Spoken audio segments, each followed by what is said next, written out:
Cinderella की कहानी 3 minute की संक्षिप्त कहानी हिंदी में। एक बार की बात है, एक खूबसूरत लड़की थी जिसका नाम था सिंड्रेला। उसकी माँ का देहांत हो चुका था और उसके पिता ने दूसरी शादी कर ली।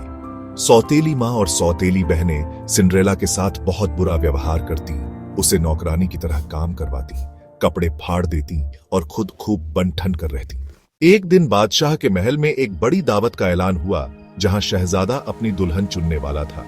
सिंड्रेला भी वहां जाना चाहती थी, लेकिन सौतेली माँ ने उसे इजाजत नहीं दी और उसके कपड़े फाड़ दिए। जब सब चले गए, सिंड्रेला रोने लगी। उसी वक्त एक परी सामने आई। उसने जादू से सिंड्रेला को खूबसूरत कपड़े, शानदार जूते और घोड़ा गाड़ी दी, मगर एक शर्त थी। रात 12 बजे सब कुछ खत्म हो जाएगा। सिंड्रेला महल पहुंची। प्रिंस ने उसे देखा और पहली ही नजर में दिल दे बैठे। उन्होंने सारी रात डांस किया, लेकिन जैसे ही घड़ी ने 12 बजाए, सिंड्रेला भाग गई और भागते हुए अपना एक कांच का जूता छोड़ गई। राजकुमार ने पूरे देश में वो जूता ले जाकर हर लड़की को पहनाया। आखिरकार वो सिंड्रेला तक पहुंचा। जूता बिल्कुल ठीक आया।